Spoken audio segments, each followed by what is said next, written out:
하겠습니다. 성령 충만함을 받읍시다. 지난 주일은 사도행전 2장 1절부터 13절 중심으로 해서 성령 강림에 대해서 말씀을 드렸는데, 오늘은 이제 이어서 이제 베드로의 설교와 그 설교 후에 일어난 반응에 대해서 말씀을 드리려고 합니다. 사도행전을 보면은 사도행전에는 설교가 25편이 길고 짧은 설교들이 있어요. 주로 베드로와 바울의 설교인데, 거기 야고보와 스데반의 설교를 다 합치면은 한 25편인데, 그걸 분량으로 얘기하면은 사도행전의 4분의 1 정도 됩니다. 그래서 사도행전은 어떻게 보면은 이 설교 행전이다라고도 할 수 있고, 또 이 설교의 가장 핵심적인 게 무엇일까? 이제 그것은 이제 바로 복음이었는데, 성경이 우리에게 주고 있는 복음의 핵심을 이제 설교를 통해서 알 수가 있어요. 오늘은 이제 첫 번째 그 설교, 그게 이제 베드로가 오순절날 성령의 충만함을 받고 성령께서 말하게 하심을 따라서 이제 그 말씀을 전했을 때에 거기에 참석했던 각국에서 온 사람들이 자기들의 그 난 곳 방언으로 이제 듣게 되는 것이 어쩌미냐. 그래서 통해서 그 보면은 성령의 역사는 말하게 하는 역사도 있지만 듣게 하는 역사도 있어요. 그래서 저는 이 시간에 우리 성령께서 저에게 담대하게 하나님의 복음의 비밀을 전하게 하시고, 또 우리 듣는 성도들에게는 성령께서 길을 열어서 하나님의 말씀을 듣고 심령 골수가 쪼개지는 그런 하나님의 살아있는 말씀의 역사가 일어나기를 먼저 주의 이름으로 간절히 부탁을 합니다. 여러분, 베드로의 그 설교를 이제 오늘 이 말씀을 했는데, 그 베드로가 그 성령의 충만함을 받고 성령께서 말하게 하심을 따라서 말하기를 시작할 때에 그 말씀을 들었던 사람들의 반응이 어떻게 됐는가를 보면은 11절을 보면은 뭐라고 하냐면은 우리가 다 우리의 각 언어로 하나님의 큰 일을 말함을 듣는도다 그랬어요. 그래서 그때 베드로가 뭐를 전했을까 보면 하나님의 큰 일을 전했어요. 근데 이거는 베드로가 이제 뭐 연구해서 또 하나님의 어떤 말씀을 평소에 잘 공부를 해가지고서 이렇게 하는 것이 아니라 성령의 말하게 하심이라고 하는 게 여기 중요합니다. 성령께서 말씀을 주셨다.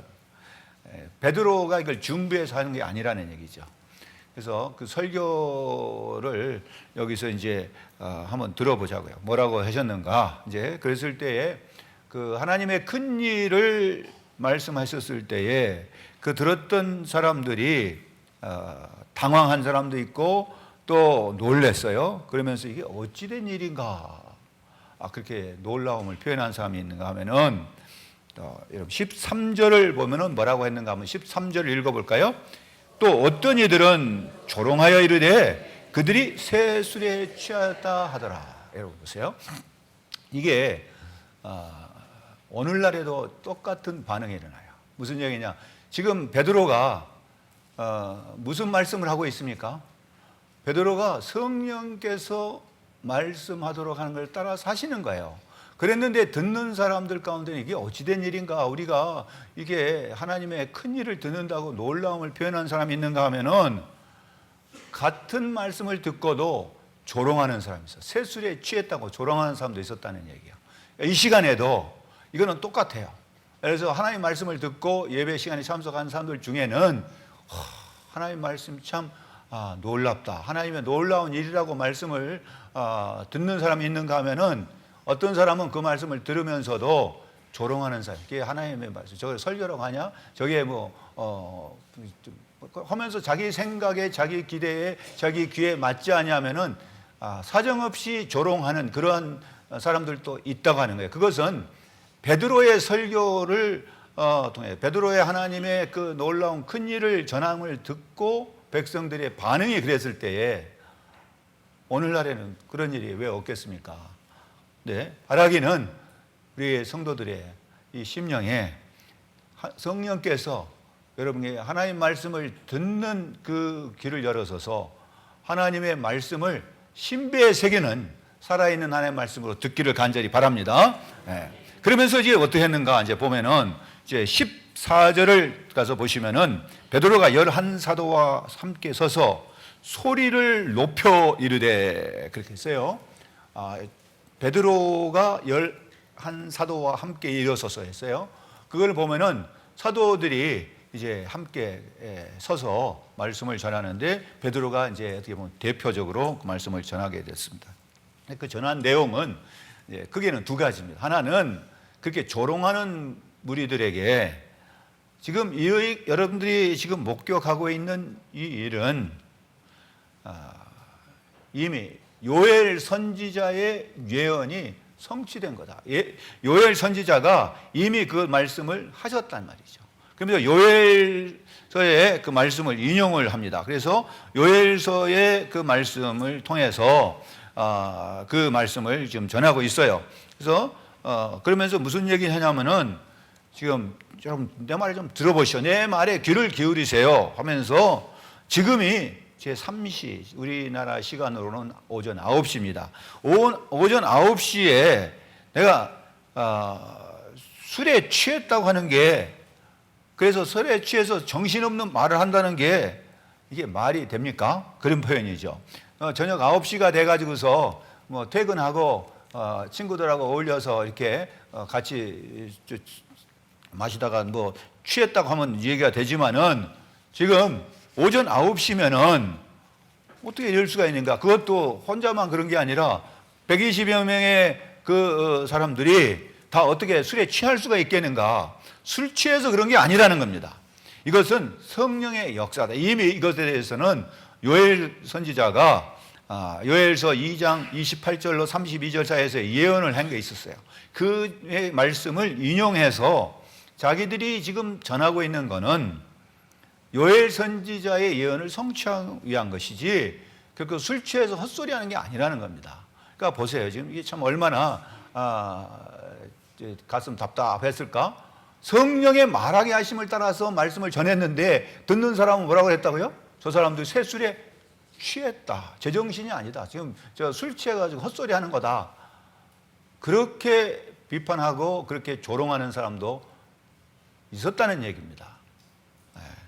그런데 그 다음에는 또 그 핵심적인 게 뭐냐면은 베드로가 전하고 있는 거는 하나님의 영을 얘기를 하시면서 다윗의 시편을 인용합니다. 다윗의 시편을 인용해서 다윗은 이미 구약 시대에 있었지만은 성령의 감동 감화로 예수 그리스도께서 장사되어 죽지 아니하고 다시 살아나시고 그 부활하게 하신 것을 이미 말씀을 하셨어요. 그래서 다윗은 성령의 도우심을 통해서 예수 그리스도의 부활을 이미 말씀하셨다. 그래서 그 베드로의 설교의 핵심은 뭐냐면은 예수 그리스도였어요. 예수 그리스도가 이 땅에 오신 건 이미 다윗의 시편을 통해서도 말씀을 하셨고 그 예수가 누구신가 그 부분을 지금 이제 말씀을 하는 겁니다. 근데 거기 핵심이 뭐냐면은 성령의 감동 감화로 이미 다윗도 구약 시대에 예수 그리스도를 전하셨다는 그런 말씀을 하는 거예요. 그러면서 그 예수 그리스도라고 우리가 말하기 쉬운데 그 너희들이 십자가에 못 박아 죽게 했던 예수가 누구냐 하는 게 지금 핵심이에요. 성경의 가장 중요한 핵심이 다른 게 아닙니다. 예수가 누구냐는 거죠.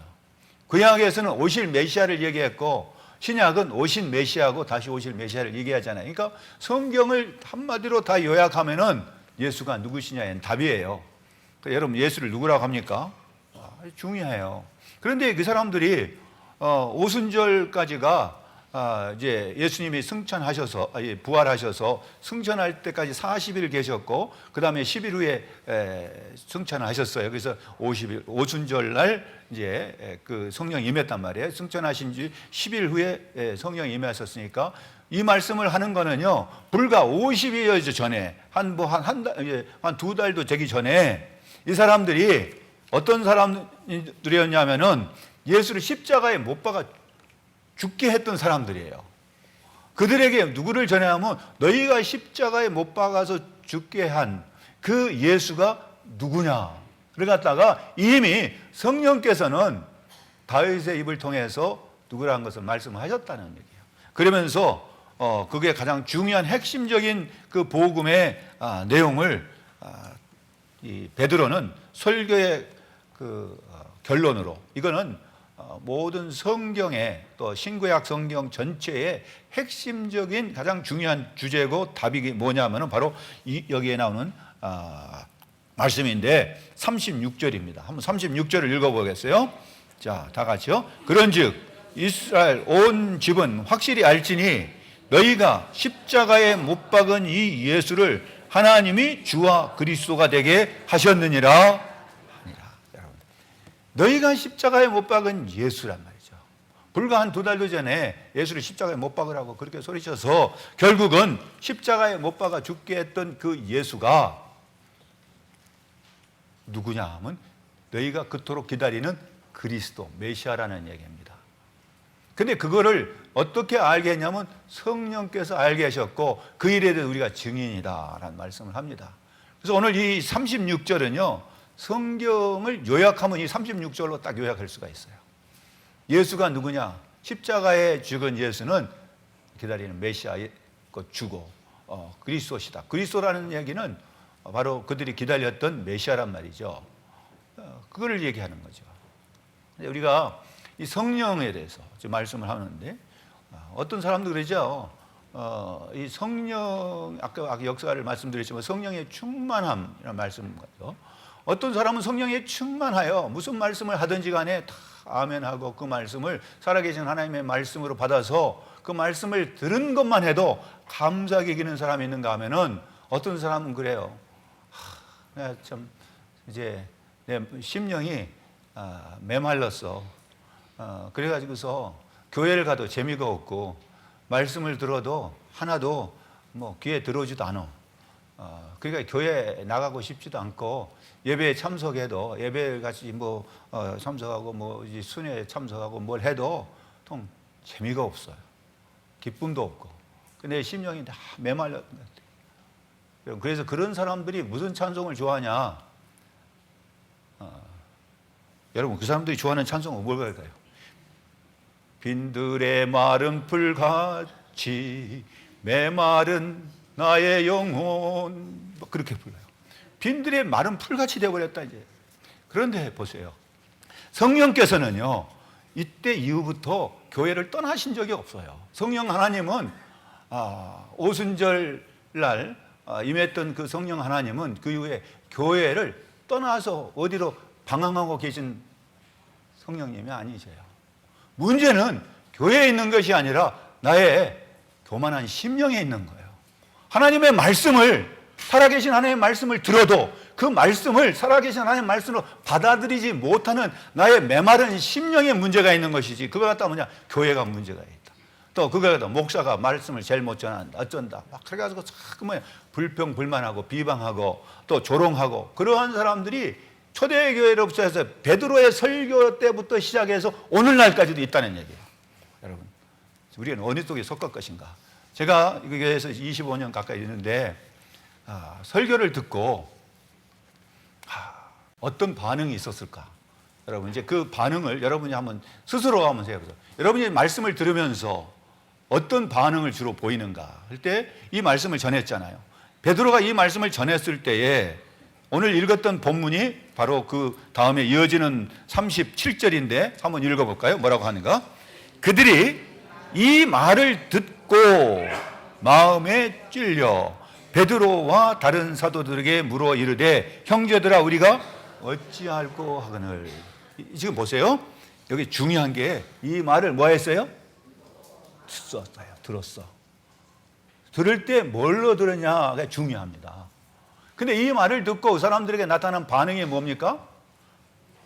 마음에 찔려. 마음에 찔려. 이건 자기가 느끼는 거예요. 다른 사람이 뭐 하는 거예요. 내가 듣는 것도 내가 듣는 거고, 마음에 찔리는 것도 내가 찔리는 거예요. 근데 이 찔린다고 하는 것은 양심의 가책이 돼서 아픔과 고통을 느낀다는 겁니다. 쉽게 얘기하면은 어떤 내가 행동을 했는데 그게 잘못된 것을 아주 깨닫게 됐어요. 알게 됐어요. 내가 뭐 구체적으로 얘기를 든다면은 아내의 마음을 아프게 했는데 전에는 몰랐는데 나중에 알고 보니까 하나님의 말씀을 듣다 보니까 내가 아내의 마음을 아프게 한 것이 참 잘못됐구나. 그래가지고서 그것 때문에 막 고통스러운 거예요. 어떤 사람은 그거 내가 잘못됐구나 아는 것에 끝난 게 아니라 그게 뭐냐, 찔린다는 얘기는요, 그거를 알므로 인해서 내 마음이 괴로운 상태예요. 하나님의 말씀은 살아있어서 뭐예요? 좌우의 날쌘 검이고 심령 골수를 찔러 쪼개기까지 한다는데, 여러분, 찌른다고 하는 것은 아픈 거예요. 여러분, 바늘로 조금만 찔러도 얼마나 아픕니까? 근데 날쌘 검으로 찌른다, 그러면 얼마나 아프겠습니까? 상처가 나는 거예요. 이 시대에 문제가 뭐냐면요, 한국 교회가 한참 부흥할 때는요, 말씀을 들으면서 찔리는 역사가 많았어요. 그래서 무슨 역사가 나면 그 말씀을 듣고 막 어찌할꼬 회개 역사가 나는데, 지금은 찌르면 교회 안 나와버려요. 상처를 보는.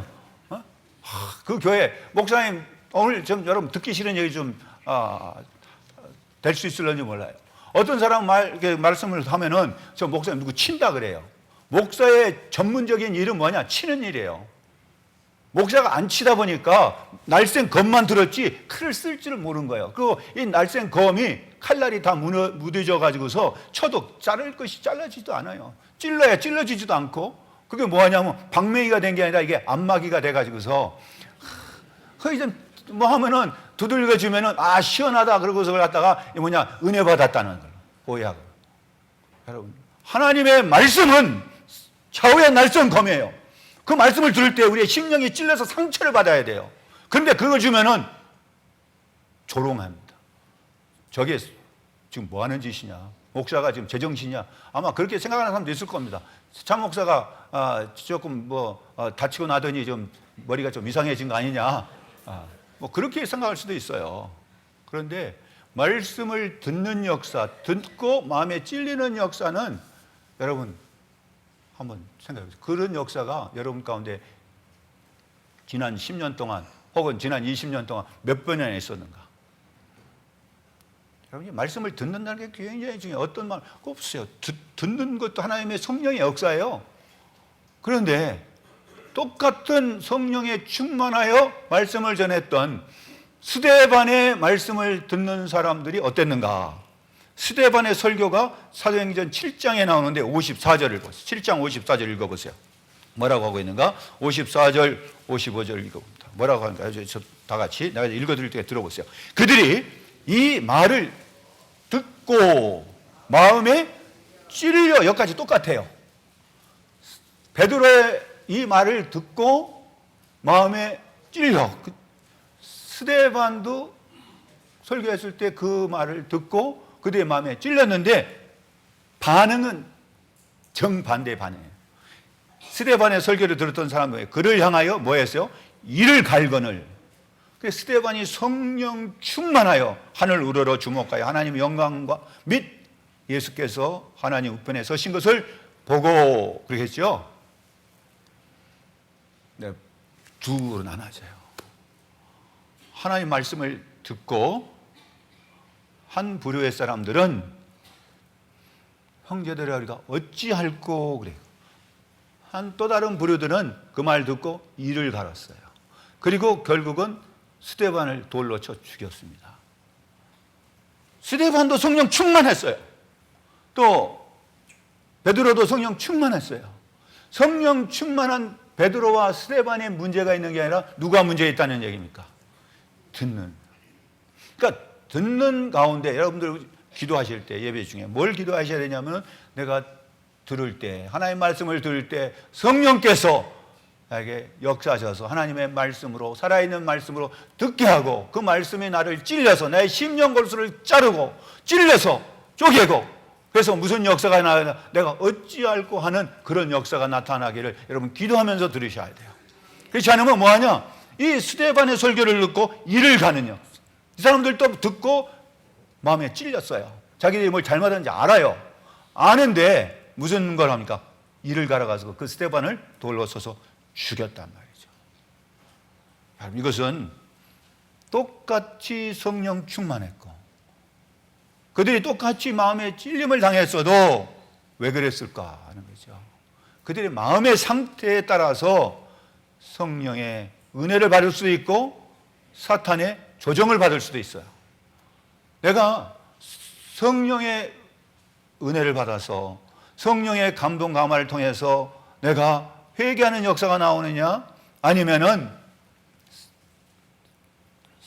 사탄이 우는 사자처럼 두루다니며 살피를 자를 찾을 때 내가 그의 밥이 되느냐.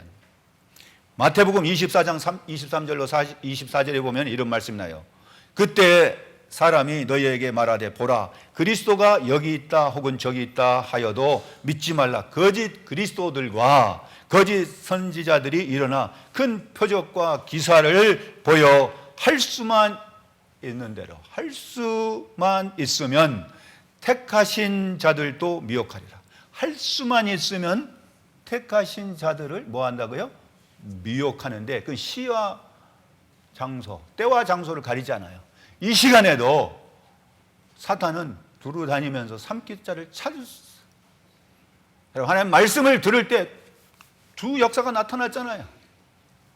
여러분, 한번 생각해 보세요. 제가 말씀 초대했지만 25년 정도 말씀을 전했을 때 어떤 사람들이 많았을까요? 말씀을 듣고 찾아와서 목사님 내가 어떻게 해야 됩니까 하는 사람이 많았을까요? 아니면 그 말씀을 듣고 쉽게 얘기하면 여기 일을 가는 사람이 많았을까? 이 반응은 두 가지 반응이에요. 한번 생각해 보세요. 나는 어느 부류에 속하는 것인가? 간단합니다. 그 말은 뭐냐? 내 심령에 내가 얼마나 하나님의 성령의 그 충만함으로 살아왔는가, 그걸 볼 수가 있어요. 그리고 하나님 말씀을 들으면서 양심의 가책을 느꼈던 사람들이에요. 여기에 그 마음에 찔렸다고 하는 것은 양심의 가책이 되었다는 얘기인데, 그리고 이제 이 베드로로 돌아와서 보면은 이 사람들이 우리가 어찌할꼬 그랬어요. 왜냐하면 이 사람들은 어찌할 방법을 모르는 거예요. 양심에 찔렸어요. 그래서 이게 아픈 거예요. 그 예수가 그리스도인데, 하나님이 보내신 메시아인데 우리가 그를 죽였구나. 우리가 몰랐구나. 그 모르고 우리가 했는데, 그러니까 모른다고 해서 그 죄가 없어진 게 아니에요. 그 예수를 죽였는데 우리가 이제는 어떻게 해야지? 뭘 해야지? 하는 거예요. 여러분, 사회 법정에서, 세상 법정에서도요, 내가 죄를 범했는데 내가 죄 지은 걸 알아요. 그리고 인정을 하면은 형량이 좀 줄어들어요. 그리고 그 다음에 그 피해자에게 참 잘못했습니다, 내가 죄송합니다, 거기에 대한 피해 보상도 해주고 뭐 하면 또 조금 떨어져요. 그런데 어떤 사람이 있어요. 잘못한지도 모르고 자기는 억울해서 이게 잡혀왔다고 해서 막 그런 사람이 있어요. 그러면 그 사람들은 형량이 줄어들지 않아요. 그냥 그걸 생각해 보면 어찌할 거라는 것은 이제 그 다음에 어찌할 거를 모르는 거예요. 내가 이런 양심의 가책을 느끼고 내가 했던 행동이 하나님의 기준에 미달해서, 하나님의 뜻을 내가 잘 몰라서 하나님의 뜻대로 행하지 못하고 불순종하고 내 뜻을 따라서 대항하고 내 뜻을 따라서 불평하고 막 그랬는데 어찌해야 됩니까? 이거야. 여러분, 어찌해야 될까요? 하나님의 말씀을 듣고 내가 어찌해야 될까 하는 그런 역사가 우리의 심령에 몇 번이나 있었는가 한번 생각해 보세요. 저는 오늘 이 말씀을 준비하고 하면서요, 어젯밤에 이 말씀을 준비하는데 잠이 안 오는 거예요. 이 말씀을 준비하는 가운데 막 내 심령을 쪼개 막 울리는데 어찌해야 될까? 내가 이 말씀을 어떻게 내가 전할까? 그러다 보니까 바울이 그걸 했어요. 담대하게 하나님의 복음을 전하게 해달라고 기도 부탁을 했어요. 여러분, 하나님의 복음을 담대하게 전할 수 있게 해달라고. 저는 오늘 계속 그 기도 가운데 그거 합니다. 말씀을 전하기 전에도 하나님, 내가 이 말씀을 담대하게 전해, 누구의 귀를 즐겁게 하는 그런 설교가 아니라 정말 하나님의 말씀의 복음의 비밀을 담대하게 전하는 그런 자가 되게 하라. 스데반이 죽을 걸 각오하고 복음을 전했어요. 돌에 맞아 죽으면서도 그는 그들을 원망하지 않고 하나님 영광을 보면서 갔어요. 저는 말씀을 준비하면서 전하면서도 그럽니다. 주여, 내가 돌에 맞아 죽는 한이 있더라도 복음의 비밀을 담대하게 전하게 해주옵소서. 여러분, 듣든지 말든가 나는 전할 바를 전한다. 그러한 교회가 되기를 저는 기도합니다. 우리 새순교회가 하나님의 복음의 비밀만을 담대하게 전하는 그런 살아있는 복음이 전파되는 교회가 되기를 간절히 소망합시다. 여러분, 오늘 이 말씀을 보면 그래서 베드로가 낸 처방이 나옵니다. 어떤 처방을 했는가? 38절 읽어보겠습니다. 자, 38절 읽어봅시다. 베드로가 이르되 너희가 회개하여 각각 예수 그리스도의 이름으로 세례를 받고 죄사함을 받으라. 그리하면 성령의 선물을 받으리니. 근데 이 말씀을 우리가 여기서 번역을 우리말로 하다 보니까 이 순서가 자꾸 나면 오해할 수가 있어요. 마치 이거 보면 어떻게 되냐? 회개, 어찌할 거니까 회개하고, 그 다음에 뭐죠? 세례를 받고, 그러면은 죄사함을 받고, 그 다음에 또 뭐예요? 성령의 선물을 받는다. 이런 식으로 회개, 세례, 죄사함, 성령의 선물, 이런 식으로 이해하기가 쉬운데, 여기서는요, 뭐를 얘기하냐면 처방이 내가 해야 할 일과 예를 들어서 이 하나님이 하시는 일, 아니면 또 내가 했을 때에 나에게 어떤 일이 나에게 주어지는가, 그걸 얘기했어요. 어떤 이제 이걸 갖다가 어떤 문법적으로 얘기하면은 이제 동사로 자동적인 동사, 또 능동적인 동사, 하나는 또 수동적인 거 있어요.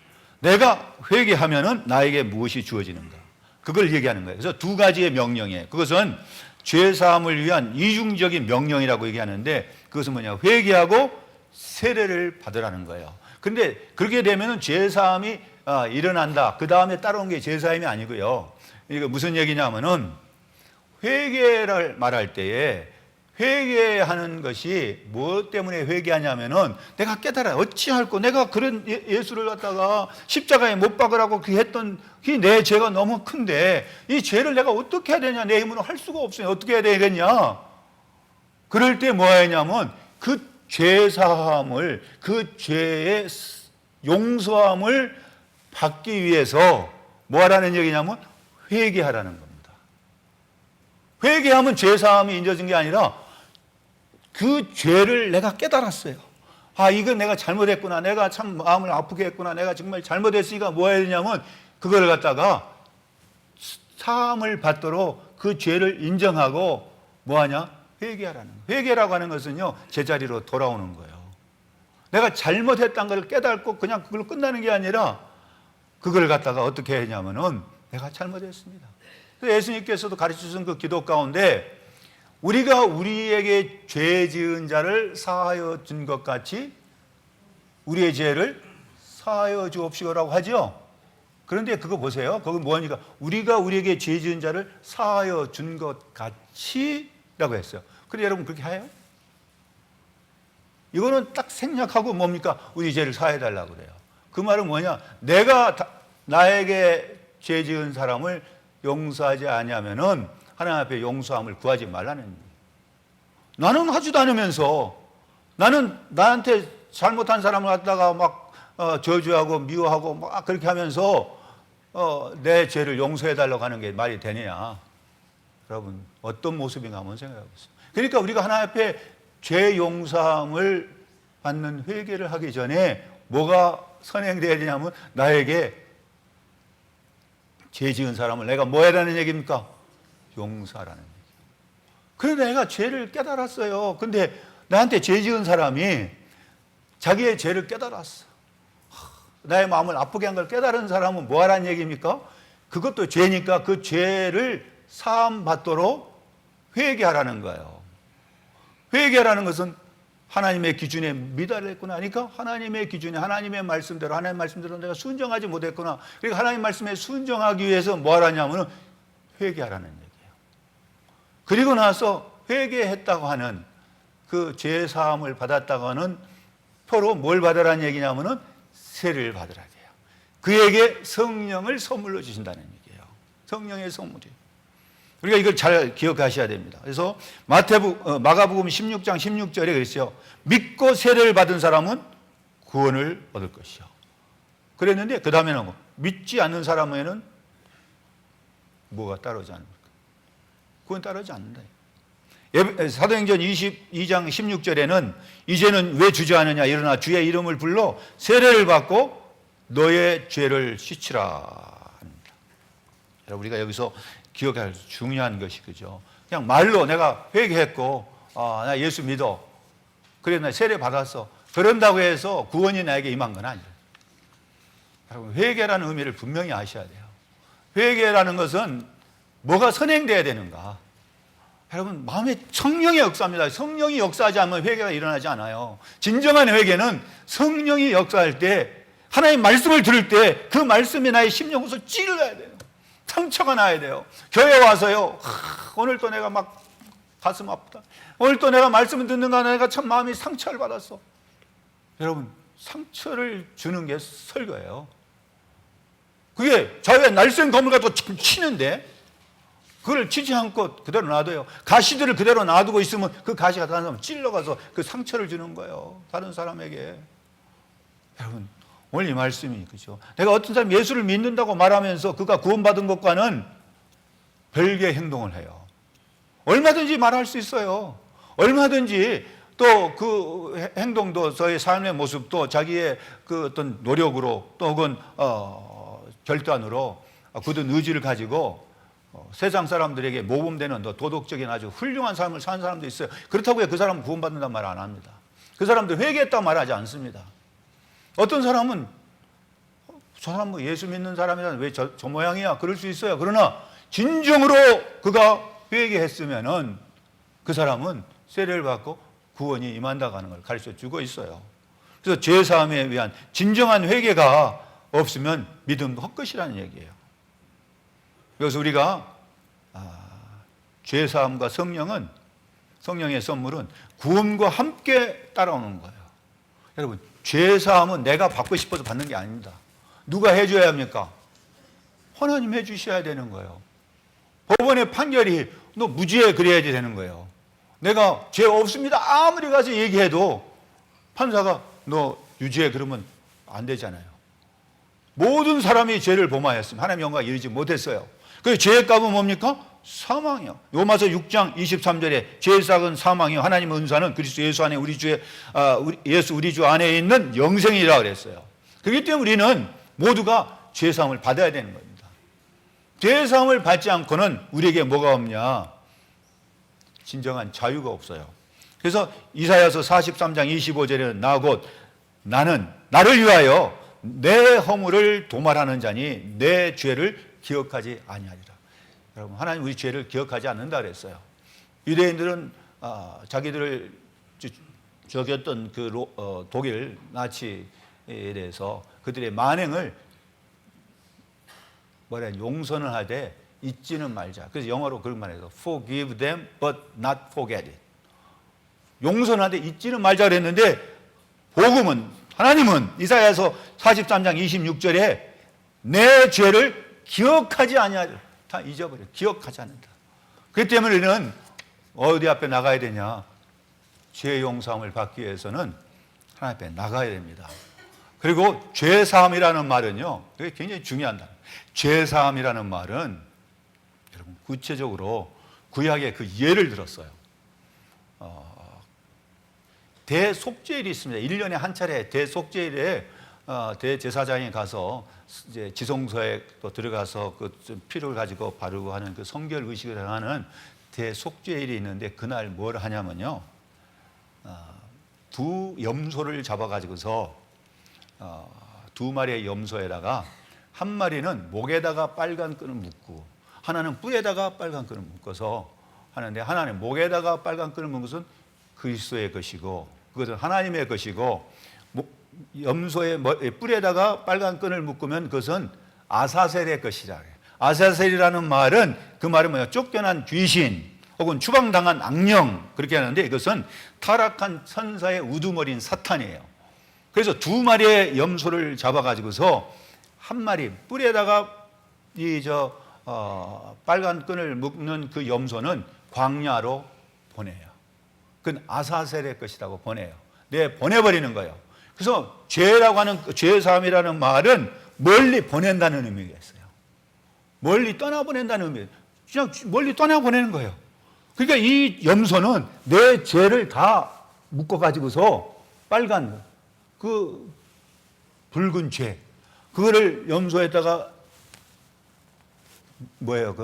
전가해서 이 염소가 어디로 가냐면 광야로 가서 아사셀의 것을 먹이가 되는 거예요. 광야에. 여러분, 그래서 죄사함이라고 하는 거는 나로부터 멀리 떠나보낸 거야. 그러면 그 사람은 뭐가 되냐? 그렇게 해가지고서 염소 2마리 바쳐 한 마리는 하나님에 바치고 한 마리는 아사셀에게 보내가지고서 멀리 떠나면 그 사람을 가리켜서 구약에서는 의인이라고 불렀어요. 그래서 그 의인은 시편 1편에 뭐라 하죠? 여호와의 율법을 즐거워하여 그 율법을 주야로 묵상하는 자라, 그런 말씀을 합니다.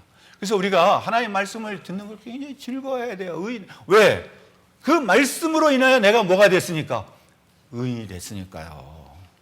그러니까 하면은 그 구체적인 얘가 멀리 보낸다는 얘기가 민수기에 지금 지난 주간에도 나왔는데 모세의 그 누이 미리암이 모세가 이방 여자하고 결혼하다가 비웃었잖아요. 그 조롱했죠. 그걸로 인해서 나병에 걸렸어요. 그러니까 나가서 기도했을 때 하나님이 어떤 처방을 내렸냐면 미리암을 그 진 바깥으로 내보내라. 그래서 일주일 동안 바깥에 있더라고요. 그 진 안에 있지 못하게 하는 거예요. 내보내요, 바깥에. 죄를 갖다가 나로부터 멀리 보내버려요. 죄 용서함이라는 것은 나와 죄를 분리시키는 거예요. 그러니까 죄가 나를 떠나가게 만드는 거예요. 그 역사가 뭐냐면 성령의 역사고, 그게 예수 그리스도가 십자가에서 죽으심으로 내 죄가 예수 그리스도와 함께 십자가에 나는 죽었다. 그래서 나는 죄인이 내가 뭐가 됐냐? 이제는 부활할 때 예수님과 함께 내가 의인으로 부활하게 된다. 그래서 내가 지금 산 거는 내가 산 거야. 내 안에 계신 그리스도가 나와 함께 사신 것이라. 나의 의로 사는 게 아니라고 한 겁니다. 그래서 오늘 이 말씀을 통해서 베드로가 전하고 있는 가장 중요한 게 뭐를 얘기하고 있는가? 죄 사함을 위해서 회개하고 세례를 받으라. 그리하면 성령의 선물 받는다. 그걸 얘기합니다. 그래서 우리에게 참 귀한 게 뭡니까? 나 같은 사람을 정말 십자가에 못 박도록 했던 그 죄인을 예수님께서 사랑하셨어요. 저들 용서해달라고 했고. 그러니까 그 말을 들었던 이 사람들이 마음에 찔렸다는 거죠. 자기들이 잘못했구나 알게 깨달았다는 겁니다. 내가 무엇을 해야 될까? 그들이 내가 무엇을 해야 돼? 그런데 그 다음에 보세요. 어떻게 됐는가? 이제 또 구원을 받으라 해놓고 41절을 보시면은 뭐라고 합니까? 그 말을 받은 사람들은 세례를 받음에 이날의 신도의 수가 3,000이나 더하더라. 여기 보세요.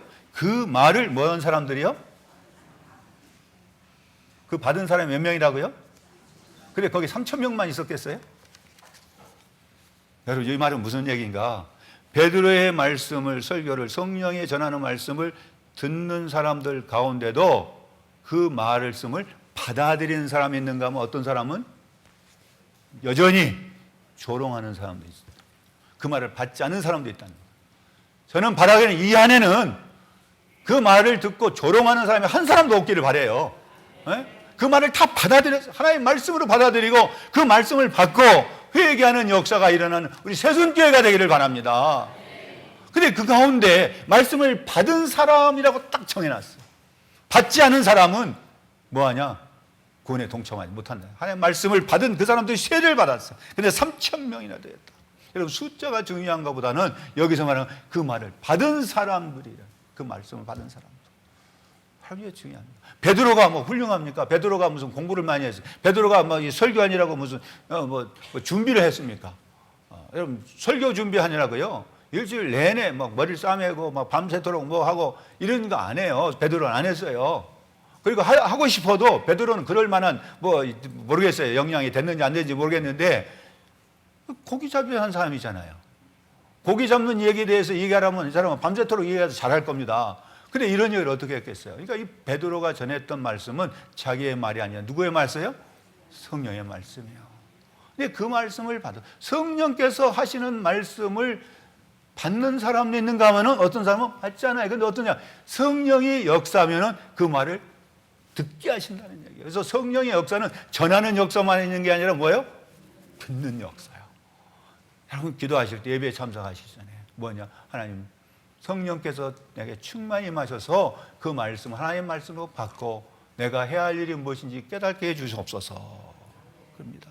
그럴 때에 그 말씀을 받은 사람들이 세례를 받고 뭐 했는가? 42절부터 이제 47절까지의 그 내용인데요. 42절 읽어봅시다. 뭐랍니까? 그들이 사도의 가르침을 받아, 여기까지 보시면 그들이 어떤 사람들이에요? 그들이 하나님 말씀을 받은 사람들이 그 다음에 즉각적으로 한 것이 뭡니까? 사도의 가르침을 받았다는 거예요. 근데 이 사도들이 누굽니까? 갈릴리 사람들이에요. 이거 엄청난 변화입니다. 이거 이 자존심이 엄청나게 상할 수 있어요. 이 사람들이 놀랬잖아요. 갈릴리 사람들이라고 했는 그 갈릴리 사람들에게 뭐합니까? 가르침을 받아야 돼. 이제 어부들에게 예를 들면 그런 사람들에게 내가 배워야 돼. 최소한 나를 가르치려면은 뭐 예를 들면 박사학위 정도는 있어야지. 근데 이 사람은 뭐 박사는 그 초등학교 제대로 다니도 못한 사람일 텐데 뭐 그런 사람한테 가서 배워야 돼. 성경을 가서 배워야 된다. 자존심 상해서 나 안 배우고 말지. 그럴 수 있는 사람들입니다. 그런데 이 사람들이 뭐 했어요? 그 말씀을 받으니까 사도들에게 가서 뭐 했어요? 말씀을 배웠다 그래요. 여러분 교회는 살아있는 교회는 뭐냐? 그런 성령은요 신고하를 막론하고 남녀노소를 막론하고 임하게 될 때 그런 걸 따지지 않고 말씀을 배우려고 하는 거예요. 우리 교회가 우리 사는 성도들이 말씀 배우는 일에 있어서 앞장설 수 있는 우리 성도들 되시기를 바라요. 그런 다음에 뭐가 있었어요? 자, 그 다음에는 서로 뭐 했어요? 교제하고 떡을 떼고 그 다음에 기도에 힘썼어요. 이게 바로 구원받은 사람들의 모습이었고 그 다음에는 뭐냐? 그 사람들을 이제 43절에 사람마다 두려워하는데 사도들을 말미암아 기사와 표적을 많이 나타나니 그랬죠? 믿는 사람이 다 함께 있어 그 다음에 물건을 서로 통용하고 또 재산과 소유를 팔아 각 사람의 필요를 따라 나눠주고 여기에 중요한 게 그 필요에 따라 나눠줬다. 필요에 따라 그냥 아무렇게나 막 주는 게 아니고 그 사람들의 필요를 따라 나눠줬어요. 그래서 우리가 성도들 가운데 누가 어떤 것이 필요가 있느냐, 어떤 사람들은 물질이 필요할 수 있고 어떤 사람은 기도가 필요한 사람, 어떤 사람은 격려가 필요한 사람이 있고 어떤 사람은 손잡아주는 게 필요할 수, 어떤 사람은 허가해 주는 게 필요할 수 있고요. 어떤 사람에게는 그냥 따뜻한 말 한마디 굉장히 힘이 될 수 있어요. 어떤 것보다도 그러나 뭐 세상 말로 뭐니 해도 머니가 최고. 그죠? 그러니까 우리가 지금 오늘 또 헌금하지만은 이 안에 들어있는 보강교회, 보강의 그 농촌목회연구회 개보수, 우리 교회가 그걸 앞장서 했던 교 아닙니까? 근데 그 교회가 지금 오래돼가지고서 그 개보수를 해야 된다고 그때 이제 와가지고 지난주에 우리 안창호 목사가 얘기를 했었어요. 이걸 듣고도 그냥 나는 몰라라가 아니라 이 말을 듣는 사람들은 뭔가 행동해야 돼요. 필요를 따라서 뭔가 해야 돼요. 많이 하고 적게 하는 나는 기도하겠습니다. 아니면 나는 내가 조금이라도 헌금을 하겠다든가 뭔가 해서 동참하는 우리 세순교회가 되기를 바라요. 여기 지금 말씀대로 그 사람들이 필요에 따라서 자기가 내놨어요. 물건도 내놓고 물질도 내놓고 그들은 기도도 하고 또 그들은 한편 뭐야 찬송도 하고 그들은 서로 모였을 때 음식도 나누고 그거 얼마나 기쁩니까? 그런 삶이 뭐였냐? 그 교회의 모습이었어요. 우리 세순교회가 이런 교회가 되기를 바라요. 그럴 때 무슨 일이냐? 사람들에게 칭송받았어요. 그리고 주님께서 날마다 믿는 사람을 더해주는 역사가 일어났어요. 세순교회 성도들이 이런 모습이 된다면은 여러분 우리 세순교회가 어떤 교회가 되느냐? 하나님이 기뻐하시는 교회예요. 숫자가 많이 모이는 것이 하나님 기뻐한 거 아닙니다. 숫자가 얼마나 많이 모였느냐가 하나님이 찾으시는 교회가 아니에요. 어떤 게 하나님 말씀을 듣고 그 말씀대로 살려고 몸부림치는 사람들이 한두 사람씩 늘어날 때 하나님은 그 교회를 기뻐하시고 그 사람들을 기뻐한다는 얘기예요. 저는 숫자가 많이 모이는 교회보다 그리스도의 영광을 위하여 헌신하고 정말 그의 삶 속에서 하나님의 영광을 위하여 쓰임받는 우리 성도들이 있는 그런 교회가 되기를 간절히 소망해요. 여러분의 삶 속에 우리의 자녀들도 어떤 사람들이 교회를 가느냐? 세상에서 권력을 갖고 세상에서 지위를 얻고 세상에서 어떤 부귀영화를 누리는 것보다도 여기에 있는 말씀대로 또 보시면은 뭐합니까? 자, 47절입니다. 읽어볼까요? 하나님을 찬미하며 온 백성에게 칭송을 받으니, 거기까지. 우리 자녀 어떤 자녀가 되기를 바라야 되냐? 기도할 때 하나님을 찬송하고 또 백성들에게 칭송받는 자녀가 될 수 있도록 여러분 기도해요. 그럴 때 구원받은 사람을 남마다 더하게 하셨다. 그거는 내가 한 일이 아니라 하나님께서 하셔요. 하나님께서 저는 우리 성도들 통하여 주님 앞에 돌아오게 하는 그 역사가 저는 분명히 있을 줄 믿습니다. 우리 성도들의 삶을 통하여, 정말 여러분의 삶을 통하여 정말 하나님을 찬송하는 그 아름다운 모습을 보고 주님께서 구원받은 사람들을 날마다 더하는 우리 새손교회가 되기를 간절히 소망하고 함께 같이 기도하겠습니다. 오늘 이제 오후 예배 후에도 나가서 이제 뒷불공원에 가서 우리가 전도를 할 때 여러분 같이 가요. 같이 가셔서 같이 다니면 됩니다. 그냥 뭐 옆에 서 있어만 해도 돼요. 같이 동참하자고. 그냥 모른 체 하지 마시고 전도하자는데 나는 그냥 더우니까 안 가. 그게 아니라 정말 하나님을 찬송하는 그런 아름다운 변화된 모습, 하나님 말씀을 듣고 뭔가 행함이 없는 믿음은 죽음이라고 했어. 여러분 우리가 기도합시다. 기도할 때 어떤 걸 기도해야 되겠습니까? 하나님 말씀을 듣고 찔림 받았으면 회개하고, 또한 뿐만 아니라 하나님의 말씀을 가지고 우리가 다른 사람에게 이 복음을 전하는 아름다운 성도들의 모습 될 수 있도록 우리가 함께 같이 기도하겠습니다. 하나님 아버지.